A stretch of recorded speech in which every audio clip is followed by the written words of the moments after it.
Hello friends, welcome to yummy tummy. ఈరోజు మనం రాగి దోశని ఎలా తయారు చేసుకోవాలో చూద్దాము. చాలా టేస్టీగా ఉంటుంది. మనకి ఎక్కువ టైం కూడా పట్టదండి. అప్పటికప్పుడు చేసేసుకోవచ్చు.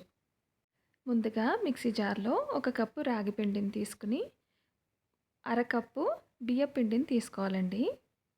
ఇప్పుడు ఇందులో 2 స్పూన్లు బొంబాయి రవ్వని వేసి మరో 2 స్పూన్లు పెరుగును వేసుకోవాలండి. ఇప్పుడు ఇందులో ఉప్పు రుచికి సరిపడంత వేసి ఒక కప్పు వాటర్ పోసి దీన్నంతటినీ కూడా పేస్ట్ లాగా ఈ విధంగా గ్రైండ్ చేసుకోవాలి. ఇప్పుడు ఇందులో మనకి 2-3 కప్పుల దాకా మంచినీళ్ళు పడతాయండి. ఈ పిండంతా కూడా చాలా పల్చగా రావాలండి. చూడండి, ఈ కన్సిస్టెన్సీలో ఉండాలి. ఒకసారి దీన్నంతటినీ కూడా ఈ విధంగా కలిపేసుకుని ఒక 15 నిమిషాల నుంచి 20 నిమిషాల వరకు పక్కన పెట్టేసుకుందాము. ఈలోపు నేను ఈ విధంగా క్యాబేజీ, క్యారెట్, పచ్చిమిరపకాయలు, అల్లం ముక్కలు, కరివేపాకు అన్నిటినీ కూడా సన్నగా తరిగి పక్కన పెట్టేసుకున్నాను. ఇప్పుడు 20 నిమిషాల తర్వాత ఒకసారి మళ్ళీ ఈ పిండిని ఈ విధంగా ఒకసారి కలిపేసుకుని ఇప్పుడు ఇందులో ఒక స్పూను మిరియాల పౌడర్ వేసుకుని మరొక స్పూను జీలకర్రను వేసుకోవాలండి.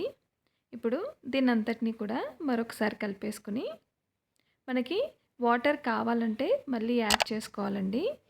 పల్చగా ఈ విధంగా ఉండాలి కన్సిస్టెన్సీ. ఇప్పుడు మనం పెనం వేడయిన తర్వాత మనం తరిగి పెట్టుకున్న వెజిటేబుల్ ముక్కలన్నిటినీ కూడా ఈ విధంగా యాడ్ చేసుకోవాలి. ఇప్పుడు కొద్ది కొద్దిగా ఈ పిండిని తీసుకుంటూ ఈ విధంగా పోసుకోవాలండి.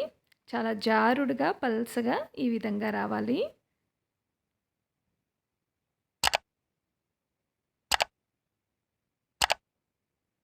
ఇప్పుడు లో ఫ్లేమ్లో పెట్టుకుని ఒక 2-3 నిమిషాల పాటు దీన్ని కుక్ చేసుకుంటే ఈ విధంగా మనకి తయారైపోతుందండి. మరొకసారి చూపిస్తున్నాను చూడండి. ఈ విధంగా పల్చగా ఉండాలి కన్సిస్టెన్సీ మనకి. అప్పుడే మనకి దోశలు చాలా బాగా వస్తాయి. ఈ విధంగా పోసుకుని మనం కుక్ చేసుకుని ఒక 2-3 నిమిషాల తర్వాత దీన్ని సర్వింగ్ ప్లేట్లో తీసేసుకోవచ్చండి. రాగి ఆరోగ్యానికి చాలా మంచిదండి. వెయిట్ తగ్గాలనుకునే వాళ్ళు, డైట్ ఫాలో అవ్వాలనుకునే వాళ్ళు కూడా దీన్ని ట్రై చేయొచ్చు. వెంటనే అప్పటికప్పుడు కూడా చేసేసుకోవచ్చు. చాలా ఈజీ రెసిపీ అండి. మీరు కూడా తప్పనిసరిగా ట్రై చేసి మీకు ఎలా కుదిరిందో కమెంట్ బాక్స్లో కమెంట్ చేసి చెప్పండి.